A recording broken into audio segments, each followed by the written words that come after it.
Class 3 ছেলেমেয়েরা তোমরা নিশ্চয়ই ভালো আছো। যাই হোক, তোমাদের আমি এনিয়ার লেসন 1 শুরু করে দিয়েছিলাম এবং দিওয়ালি নামক যে পোর্শনটা আছে সেটা আমরা পড়িয়েছিলাম এবং নিশ্চয়ই তোমরা সেগুলো বাড়িতে পড়েছো বা দেখেওছো ক্লাসগুলো। তো এখান থেকে আমি কিছু তোমাদের অন্য কাজ করাবো, তার আগে আমি পেজ 6-এ চলে যাব।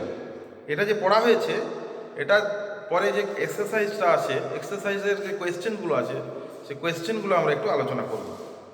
এগুলো তোমরা ভালো করে শুনে নাও। যেমন বলছে দেখো, হোয়েন ডাজ দিওয়ালি ফল, কখন দীপাবলি পড়ে বা শুরু হয়। তোমাদের উত্তর হবে এখান থেকে, Diwali falls on the last day of the dark fortnight. তাহলে কি বলবো? হোয়েন ডাজ দিওয়ালি ফল বললে কি বলবো? না, Diwali falls on the last day of the dark fortnight. Dark fortnight মানে আমি আগের দিন বলেছিলাম কৃষ্ণপক্ষ। যাই হোক, সেই কৃষ্ণপক্ষের শেষ দিনটিতে দেওয়ালি পতিত হয় বা দেওয়ালি পড়ে বা শুরু হয়, অথবা অমাবস্যা in the month of Kartik, অথবা কার্তিক মাসের অমাবস্যা তিথিতে। ঠিক আছে, এই অংশটুকু তোমরা পড়বে, এর উত্তর এটা। এরপরে বলছে, why is Diwali called the festival of light. দীপাবলিকে আলোর উৎসব বলা হয় কেন? না, বলতে হবে the Diwali is called the festival of light because houses and shops are illuminated with rows of lamps during these festivals. অর্থাৎ বাড়িঘরগুলি এবং দোকানগুলো আলোর বাতির সারি দ্বারা আলোকিত করা হয় এই সময়। শুধু তাই নয়, children and grown ups enjoy fireworks and crackers. এটা বলতে হবে। তাহলে আমরা বলবো, why is Diwali called the festival of light. দীপাবলিকে কেন আলোর উৎসব বলা হয়?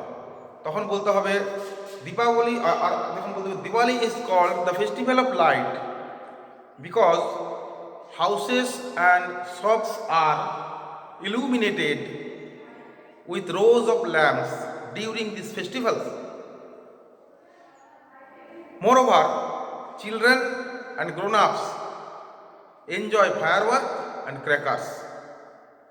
হয়ে গেল, এটা লিখলেই হবে। তৃতীয় নম্বর হচ্ছে, whom do the Hindus worship on Diwali. অর্থাৎ দীপাবলিতে হিন্দুরা কাকে পুজো করেন বা কার পুজো করেন? তখন বলতে হবে the Hindus worship the goddess of wealth Lakshmi on Diwali. ঠিক আছে, দিওয়ালিতে লক্ষ্মী দেবীর পুজো করেন হিন্দুরা। তাহলে the Hindus worship the goddess of wealth comma দিয়ে লক্ষ্মী অন দিওয়ালি, অথবা অন দিওয়ালি প্রথমে শুরু করতে পারো। হু ইজ, এবার বলছে who is goddess Lakshmi. Lakshmi দেবীকে, লক্ষ্মী দেবী the goddess Lakshmi is the goddess of wealth. কি বলবে? Goddess Lakshmi is the goddess of wealth. Wealth মানে ধনসম্পদ। লক্ষ্মী হচ্ছেন ধনসম্পদের দেবী। ঠিক আছে। আর লাস্ট হচ্ছে, how do we celebrate Diwali. আমরা দীপাবলি কিভাবে সেলিব্রেট করি, উদযাপন করি, পালন করি? তখন বলতে হবে we celebrate Diwali in a very happy way all over the country. এবারে হ্যাপি ওয়েটা কীরকম? খুব আনন্দ সহকারে, ধুমধাম সহকারে। তখন একটু বিস্তারিতভাবে বলতে গেলে বলা যাবে, people clean and whitewash their houses and houses and shops are illuminated with rows of lamps during these festivals. Children and grown-ups enjoy fireworks and crackers. আর আরেকটু অ্যাড করা যায় এখানে, the Hindus worship the goddess of wealth Lakshmi. Sweets are distributed to friends, relatives and others. অর্থাৎ এত বড় না বলে, আমি জাস্ট একটু আলোচনা করলাম, কিন্তু এত বড় না বলে তোমরা বলবে, how do we celebrate Diwali? Now Diwali is celebrated in a very happy way all over the country by enjoying fireworks and crackers and illuminating the houses and the shops with rows of lamps during these festivals. ওকে, এইভাবে তোমরা বলবে। এগুলো উত্তরগুলো আমি বলে দিলাম, এর থেকে বেছে করার চেষ্টা করবে। যাই হোক, এরপর আমরা পাচ্ছি নাম্বার 2। নাম্বার 2 এটা আমরা সাধারণত করাই না। Give the noun form of the following verbs. এই ভার্বগুলোর নাউন ফর্ম বলতে বলেছে। যেমন বলেছে ইলুমিনেট, ইলুমিনেট করা মানে আলোকিত করা, এর noun form illumination. Enjoy, enjoy থেকে এনজয়মেন্ট হবে। যদিও এগুলো আমাদের পাঠ্য বিষয়ের মধ্যে মানে যদিও আছে, এগুলো আমরা পড়বো না, এগুলো আমরা বাদ দিয়ে যাই সাধারণত। কিন্তু আমি আজকে তোমাদেরকে করিয়ে দিচ্ছি, বাড়িতে এগুলো করতে পারি, এগুলো পরীক্ষাতে পড়বে না। যেমন বলছে দেখো ইলুমিনেট, ILLU মিনেট, ইলুমিনেট থেকে নাউন ফর্ম হবে ILLU মিনেশন। তাহলে ইলুমিনেট একটা ভার্ব ফর্ম, তার থেকে হলো ইলুমিনেশন মানে আলোকিত। এরপরে আমরা পাচ্ছি এনজয়, এনজয় করা মানে উপভোগ করা। কোনো জিনিসকে আনন্দ উপভোগ করতে গিয়ে আমরা যে মজা করে আনন্দ করি, এনজয়মেন্ট বলা হয়, এনজয় বলা হয়। এনজয় থেকে ভার্ব ফর্ম, নাউন ফর্ম আসবে এনজয়মেন্ট, এনজয়মেন্ট। পরেরটা আমরা যাচ্ছি সেলিব্রেট, CELEBRATE। সেলিব্রেট করা মানে হচ্ছে উদযাপন করা, পালন করা। তাহলে উদযাপন বা পালনকে আমরা কি বলবো? Celebration, CELEBRATION। এই যে সেলিব্রেশন, ইলুমিনেশন, সান যুক্ত হবে, মেন্ট যুক্ত হবে, এইরকম ভাবে যখন এগুলোকে তোমরা জানো না, এগুলো অনেক উঁচু ক্লাসের বিষয়, যদিও তবু এগুলো আমাদের এখানে আছে বলেই আমরা করাচ্ছি। এগুলো হচ্ছে উঁচু ক্লাসের বিষয়, মানে সাফিক্স প্রিফিক্সের বিষয়। এই সাফিক্স প্রিফিক্স কখনো ক্লাস 2-এ গ্রহণযোগ্য নয়, সেই জন্যই এগুলো বাদ দেওয়া হয়। কারণ এগুলো তোমাদের মাথায় ঢুকবে না, কেবলমাত্র মুখস্থ করা হবে, আর কিচ্ছু না। তোমাদের এটা সিলেবাসের মধ্যেই নেই। তথাপি তোমাদের যখন দেওয়া আছে যে ভার্ব ফর্ম থেকে নাউন ফর্ম কীভাবে করতে হয়, সেইগুলো আমি তোমাদেরকে বলে দিচ্ছি। আর সাফিক্স প্রিফিক্সের মাধ্যমেই এই চেঞ্জগুলো আসে। এটা হচ্ছে সা, আর একটা হচ্ছে প্রি। প্রি মানে আগে বসে, কোনো শব্দের আগে বসে তাকে প্রি বলে, আর পরে বসে সা বলে, সাফিক্স। সাফিক্স যেমন ইলুমিনেট থেকে ইলুমিনেশন হয়ে গেছে, ম্যান যুক্ত হয়েছে, স্যান যুক্ত হয়েছে। এগুলো তোমাদের পাঠ্য বিষয়ের মধ্যে পড়ে না, তাই এগুলো বাদ দেওয়া হয়। ঠিক আছে, ওকে। দেখ, তবু আমি লিখে দিচ্ছি ডিস্ট্রিবিউট থেকে ডিস্ট্রিবিউশন। আরেকটা আছে, হ্যাঁ ডিস্ট্রিবিউট আছে, ডিস্ট্রিবিউট, এটাও ভার্ব ফর্ম।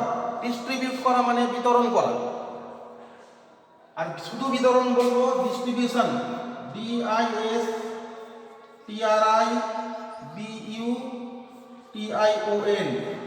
এই যে বিষয়গুলো, এগুলো মুখস্থ করা ছাড়া কোনো ব্যাপার নয়, কিছুই বুঝবে না, কিছুই জানবে না, সেই জন্য এগুলো বাদ দেওয়া হয়। যাই হোক, আর হচ্ছে ওয়ারশিপ। ওয়ারশিপ মানে পুজো করা। এই ওয়ারশিপটা আমরা ওয়ারশিপও রাখতে পারি ডাউনে।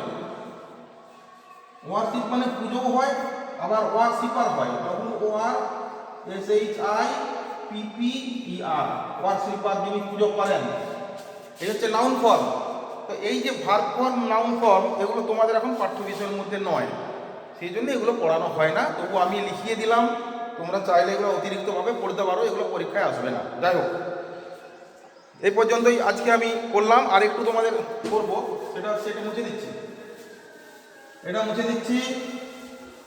মুছে আমরা যে পিসটা পড়লাম লেসন 1, সেই লেসন 1 থেকে আমি কিছু অপোজিট এবং P2P তোমাদেরকে লিখে দিচ্ছি, তোমরা বাড়িতে পড়ে মুখস্থ করবে। অপোজিট মানে বিপরীত শব্দ, তোমরা আগে জেনেছো ক্লাস 2-তে। যাই হোক, এই যে লাইট, LIGHT, লাইট মানে আলো, অন্ধকার আমরা ডার্ক বলি, কিন্তু নাউন ফর্মে আনতে হবে। ডার্কনেস বললে ভালো হয়, শেখার জন্য ডার্ক অনেকে শিখে যায়, কিন্তু ডার্কনেস বললে সব থেকে ভালো শিক্ষাটা হয় আর কি। ঠিক আছে, তারপরে আমরা বলছি ক্লিন, CLEAN, ক্লিন মানে পরিষ্কার, আর ডার্টি, ঠিক আছে, ডার্টি মানে নোংরা, অপরিষ্কার। অন, অনের বিপরীত আমরা পাবো আন্ডার। তারপর পাচ্ছি কি উইথ, উইথ বলে একটা কথা পাচ্ছি, উইথ মানে সঙ্গে বা সাথে, এর বিপরীত হচ্ছে উইদাউট মানে সঙ্গ ছাড়া বা ছাড়া, শুধু ছাড়া, উইথ আউট, উইদাউট আমরা বলি। আর কি এনজয়, এনজয় বলে একটা কথা পেয়েছি, ENJOY, এনজয় মানে উপভোগ করা, আর কষ্ট ভোগ করাকে বলবো সাফার। এনজয়ের বিপরীত হবে সাফার, ওগুলো প্র্যাকটিস করবে বাড়িতে। আর কিছু আছে কি দেখছি, ফ্রেন্ড আছে, FRIEND, ফ্রেন্ড মানে বন্ধু, বন্ধুর বিপরীত হচ্ছে শত্রু, একটা হবে এনিমি, ENEMY, অথবা ফো, FOE, দুটোই হয়। যাই হোক, তারপরে আমরা পাচ্ছি ডিস্ট্রিবিউট, DISTRIBUT, ডিস্ট্রিবিউট করা মানে হচ্ছে বিতরণ করা। আমি বিলিয়ে দিলাম, আবার কিছু কিছু ক্ষেত্রে আমাকে কালেকশন করতে হয়, ফিরিয়ে নিতে হয় কোনো কোনো জিনিস কারো কাছ থেকে, যেমন টাকা কালেকশনে যাই আমরা বিভিন্ন জায়গায় বিভিন্ন ওকেশনে, তাহলে কালেকশন করছি, তার মানে নিচ্ছি, গোটাচ্ছি, তাহলে ডিস্ট্রিবিউটের বিপরীত হবে কালেক্ট, COLLECT, কালেক্ট করা অর্থাৎ সংগ্রহ করা। পরেরটা আমি যাবো, আরেকটা তোমাদের রয়ে গেল, আচ্ছা না, হ্যাঁ লাস্ট, লাস্ট বলে একটা কথা আছে, LAST, লাস্ট, লাস্ট মানে শেষ, এর বিপরীত হবে ফার্স্ট, FIRST, FAST কিন্তু কখনোই নয়, অনেকে লিখে FAST, সেটা নয়, FIRST ফার্স্ট। অল আছে, অল বলে একটা কথা আছে, অল মানে সব, অলের বিপরীত হবে নান, অনেকে লিখে সাম, কিন্তু না, অল নান, অল মানে সব, নান মানে কিছু নয়। ওকে, ওভার বলে একটা আছে, ওভারের বিপরীত আন্ডার হবে, যে অন লিখেছিলাম, অনের অন অথবা ওভার, একটা ওভার লিখে দিচ্ছি, OVER, ওভার অথবা অন, এর বিপরীত হচ্ছে আন্ডার। আরেকটা আছে হ্যাপি, HAPPY, হ্যাপি আনহ্যাপি হয়, অথবা স্যাড হয়, অর স্যাড, কেমন, এই আর কি, এগুলো মোটামুটি তোমরা অপোজিট জানলে, আমি মুছে দিচ্ছি, ভালো করে দেখে নাও, মুছে দিচ্ছি, মুছে তোমাদেরকে P2P দিচ্ছি, মানে প্রেজেন্ট টু পাস্ট। আগে আমরা ক্লাস 2তে যেগুলো করে এসেছিলাম, এগুলো ভালোভাবে আবার করতে হবে। P2P মানে তোমরা জানো P2P মানে কি, P2P কথার অর্থ হচ্ছে প্রেজেন্ট টু পাস্ট। এই প্রেজেন্ট টু পাস্ট কি মানে ভার্বের হয় এগুলো, যেমন ক্লিন, CLEAN, ক্লিন থেকে ক্লিনড হবে, CLEANED। তারপরে হচ্ছে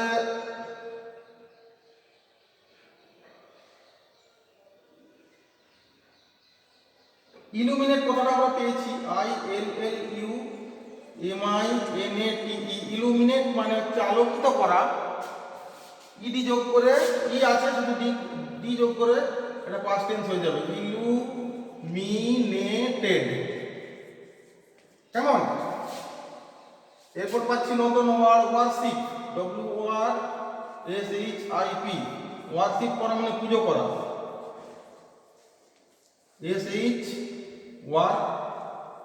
SHIPPED, ডবল পি করে ইডি যোগ করতে হবে। তারপরে ডিস্ট্রিবিউট পাচ্ছি, ডিস্ট্রিবিউট, এর পাস্ট টেন্স হচ্ছে ডি যোগ হবে, ডিস্ট্রিবিউটেড, এবং সেলিব্রেট, CELEBRATE, সেলিব্রেট করা মানে হচ্ছে পালন করা বা উদযাপন করা, পাস্ট টেন্স আবার ডি যুক্ত হবে, CELEBRATED, সেলিব্রেটেড। ব্যাস এই পর্যন্তই, আর বিশেষ কিছু তোমাদের নেই। যাই হোক, ভালো করে তোমরা পড়াগুলো দেখবে, পড়বে, শুনবে, আর পরে যখন আবার ক্লাস পাঠাবো তখন তোমরা ক্লাসে আমাকে পড়া দেবে, ঠিক আছে? আজকে এই পর্যন্তই থাক, ভালো করে সরস্বতী পুজো উদযাপন করো। ওকে, থ্যাংক ইউ সো মাচ।